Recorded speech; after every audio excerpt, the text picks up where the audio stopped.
Dihebohkan dengan adanya pemburu jenazah yang bakal tayang di bioskop. Produksi Tawang Ham Production, sutradara Wahyudi Tejo Esdop, Budi Utomo cast dengan para pemain. Peran utama 1, Ratu Sofia sebagai Gendis 2, Kausar HY sebagai Lintang 3, Jolin Maria sebagai Alia 4, Indra Birowo sebagai Pak Yan, Slamet Raharjo sebagai Pak Badar, Selly Marcelina sebagai Eyang Ningrum, Ruth Marini sebagai Nenek.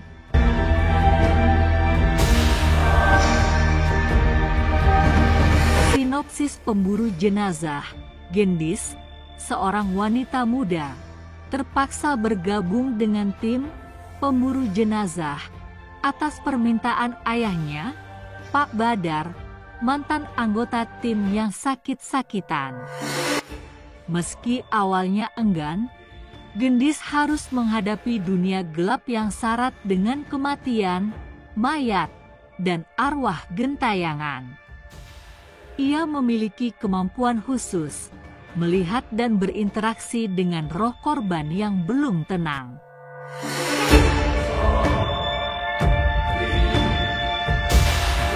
Di bawah bimbingan Pak Yan Wijaya, pemimpin tim, dan Lintang, senior sok jagoan, Gendis belajar memandikan jenazah, mengatasi trauma, serta memahami tanggung jawabnya.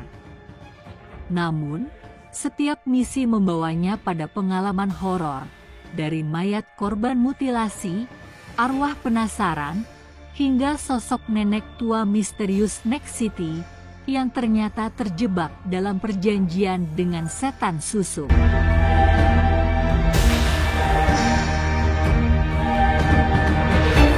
Konflik memuncak ketika Pak Badar meninggalkan Gendis sendirian. Di tengah kesedihan, ia menemukan warisan pusaka dari Eyang Ningrum, leluhurnya, yang memberinya kekuatan untuk melawan roh jahat. Gendis pun harus berhadapan dengan setan susuk yang menguasai Next City, mengungkap rahasia kelam di balik gudang angker kantor pemburu jenazah.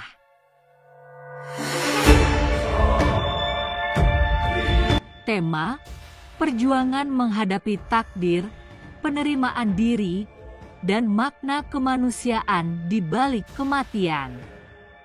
Elemen kunci: horor supernatural, drama keluarga, dan petualangan spiritual yang menguji keberanian dan keikhlasan. Bukan hanya yang hidup, yang mati pun ingin dimuliakan. Hai sahabat sinema, saya Sally Marcelina. Sekarang saya sedang syuting film Pemburu Jenazah karya Mas Wahyudi Tejo. Kali ini saya berperan sebagai Eyang Ningrum, yang mana dalam cerita ini saya sebagai leluhurnya Gendis yang akan akhirnya melindungi Gendis. Jadi tantangannya di sini adalah ketika kita didandanin make up karakter itu memakan waktu 4 jam dan cukup lumayan lama, tapi saya senang sekali karena kita harus mendapatkan hasil yang sangat maksimal. Dan tantangannya adalah ya di zaman saya remaja saya sering banget diseling, terus banyak adegan-adegan yang menantang ya. Diseling itu kan lumayan berbahaya, dan dalam film ini saya banyak adegan-adegan untuk diseling. Inilah pemburu jenazah, inilah yang mengurus jenazah-jenazah yang tidak dikenal, yaitu misalnya jenazah yang bunuh diri atau jenazah yang kecelakaan tanpa keluarga ya. Nanti disinilah akan korban pembunuhan. Nanti disinilah titik daripada benang merah cerita, akan terjadilah misteri-misteri di setiap mayat-mayat yang dikumpulkan. Ceritanya kayak apa, nanti harus nonton. Sedikit tambahan nih Mbak Serena, saya Pray dari newsviralkata.com. Saya kan mengenal Mbak Seri itu udah lama sekali, dari sejak film layar lebar nih. Yeah. Dulu kan film Dono, film film-film komedi, lantas film-film sedikit di balik lampu atau apa. Perbedaan seperti apa dengan sekarang main film horor? Main film horor sekarang dengan dulu sebenarnya ya banyak perbedaannya. Perbedaannya nomor satu dari equipment, dari kamera, alat-alat seperti itu. Tetapi untuk mekanisme dalam syuting filmnya nggak terlalu beda jauh, sama aja seperti itu sih. Dan ya perbedaannya lagi di luar pemain ya, ya untuk penjualan filmnya sekarang lebih bagus, lebih oke. Dan ya kita bersyukur bahwa film nasional sampai saat ini masih tetap merajai bioskop kita. Gitu. Terus sebagai perannya bagaimana perbedaan antara film humor, terus film horor segala macam, aktingnya bagaimana, seperti apa? Apakah lebih mudah horor atau lebih komedi atau bagaimana? Horor, komedi dan drama adalah berbeda-beda genre ya. Tentunya kita sebagai pemain harus bisa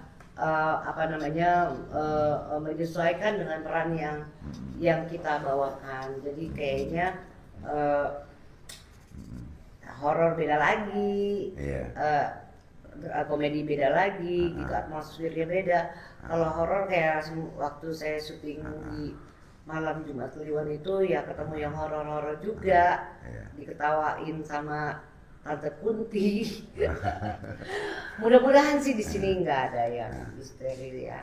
Tapi ya kita tetap berdoa bagaimana supaya Tuhan melindungi prosesi jalannya syuting sampai selesai. Terus resep apa nih buat Mbak Sherly biar awet, eksis selalu gitu?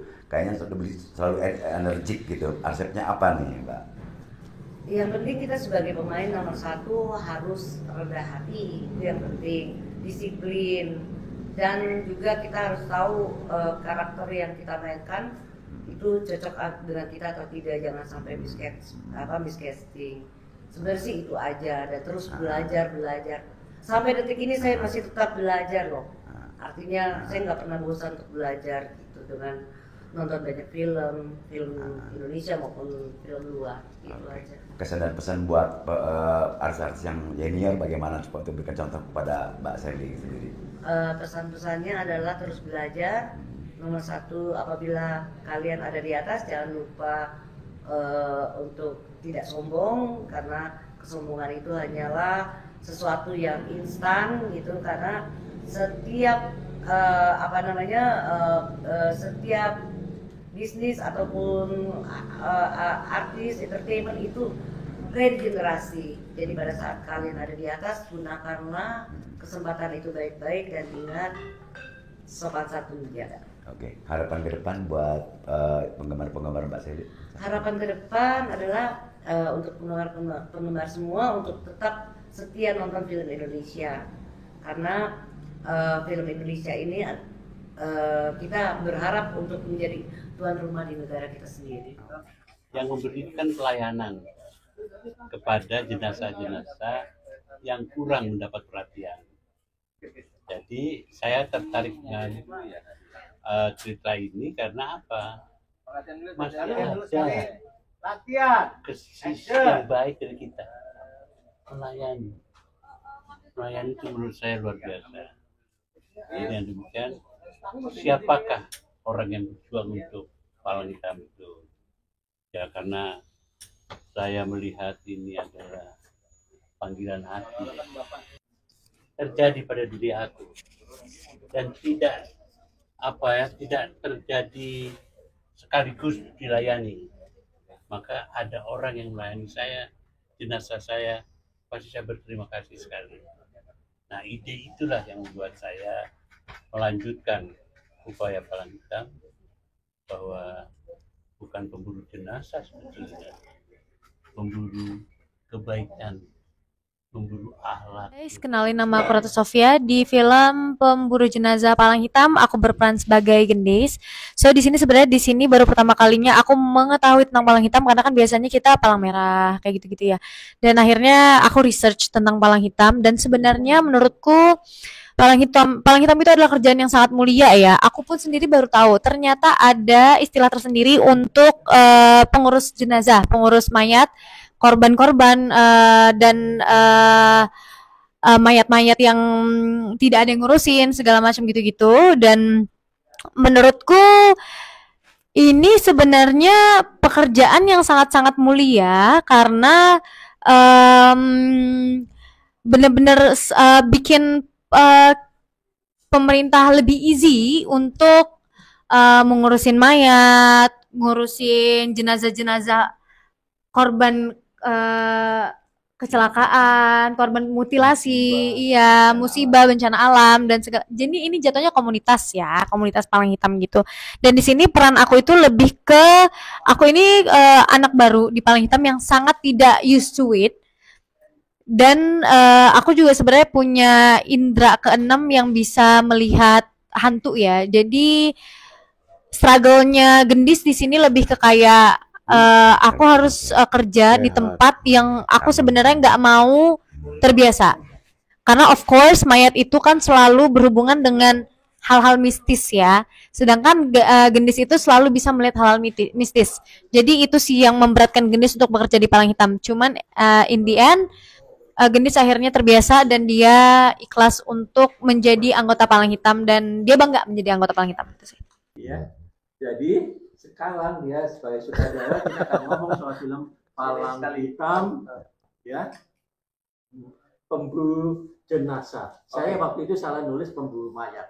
Mohon dimaafkan, yang betul adalah pemburu jenazah. Iya, karena nanti takut ada judul yang lain. Enggak, pemburu mayat memang sudah. Iya, tapi tahun lama. Oke. Jadi inspirasi film ini memang berawal dari kegelisahan saya terhadap zaman sekarang yang terlalu mudah. Banyak sekali korban-korban pembunuhan yang nggak tahu asal muasalnya. Itu sih makanya kita mengulik beberapa cerita-cerita dan kita menemukan di film Pemburu Jenazah. Film ini kita juga mau mengangkat sisi dari pemburu jenazah atau Palang Hitam secara spiritualnya, karena kita ya pekerjaan ini mungkin tidak tabu dengan hal-hal yang spiritual, karena kondisinya dengan mayat yang tidak ada identitasnya dan tubuh yang mungkin banyak yang dipotong-potong atau terbuang gitu. Jadi kita mau mengangkat apa sih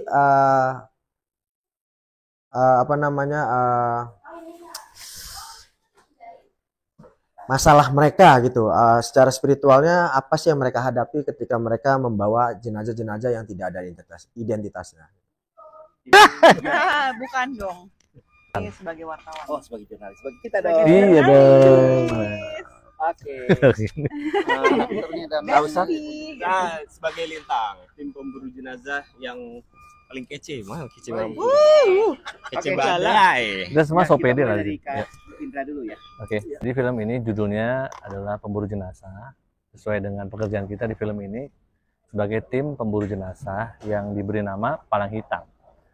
Jadi gunanya diadakan Palang Hitam ini adalah untuk mengurusi korban-korban kecelakaan, korban-korban musibah-musibah gitu yang tugasnya adalah membawa keluar atau mengevakuasi jenazah-jenazah yang menjadi korban, kemudian dibawa ke tempat, misalnya ke rumah sakit atau ke dinas sosial supaya kemudian diurusin. Kalau memang itu ada keluarganya, kita langsung kembalikan ke keluarganya.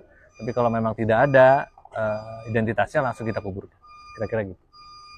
Alia ini adalah sesosok jurnalis yang meliput keseharian dari tim Palang Hitam ini, karena dia mau membuat sebuah dokumenter.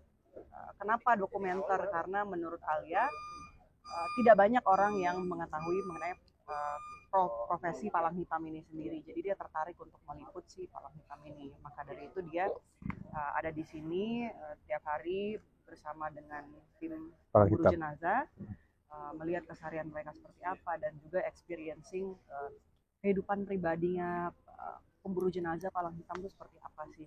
Apa nama jurnalisnya di film ini, nama medianya? Nama medianya adalah Angkasani. Itu TV atau .com atau media cetak? Dia semua sih, Pak. Dia semua. Jadi dia entitas, cuma memang kita berbagi tupoksinya masing-masing tuh beda-beda setiap wartawan di situ. Mungkin karena dia wartawan yang masih muda, makanya di film ini dia bikin vlog, dokumenter gitu yang akan ditayangkan mungkin di platform digital. Jadi mengorek kasusnya atau apa? Ya? Mengorek dalam ini. Semuanya, karena kan bentuknya dokumenter, jadi nanti akan diangkat juga maksudnya sisi humanisnya seperti apa, ya kan. Terus kemudian ya ada yang pembantaian itu tadi nanti akan dimasukkan juga ke situ gitu. Makanya kenapa Alia ini butuh untuk berada di situ setiap hari gitu, karena memang dia ingin terlibat langsung dan melihat seperti apa sih tim Palang Hitam ini pekerjaannya. Jadi sebenarnya Alia ini adalah budak korporat ya Pak ya. Jadi hanya bener dong. Karena kan dia sebelumnya di Des Metro kan. Iya kan, dia menulis macam-macam gitu. Sebelumnya dia menulis hiburan, mencari kisah apa sih sebenarnya yang tidak banyak diketahui sama orang. Pemburu jenazah sebenarnya kan selama ini kalau misalkan orang yang masih hidup biasa ditolong sama kayak Palang Merah ya biasanya. Nah, tapi sebenarnya ambulan tim medis dari polisi. Tapi kalau misalkan orang yang sudah meninggal itu biasanya oleh Palang Hitam kayak gitu, mereka ini memang fokus untuk membantu orang-orang yang sudah tiada. Tentu kalau di Indonesia atau di daerah-daerah kan, kalau di Indonesia biasanya ada mistiknya. Dan ini kebetulan juga kemudian ada hal-hal itu yang kita nggak tahu tadinya. Tapi ternyata kemudian dengan tidak sengaja terlibat dengan situasi-situasi yang mengerikan, yang horor segala macam. Mbak Jul, bagaimana setelah ditunjuk sebagai jurnalis, ilmu apa yang dibekali oleh di film ini? Tentang jurnalisnya, Ilmu yang dibekali ya. Ya mungkin sebelum itu ada workshop sih ya, ada workshop pastinya. Terus kebetulan kan saya juga punya teman-teman jurnalis juga, jadi sedikit bertanya-tanya lah. Observasi ya.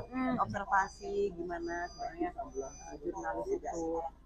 Terus cara menggali berita, cara bertanya pada narasumber, lebih ke situ. Terima kasih ya. Terima kasih ya.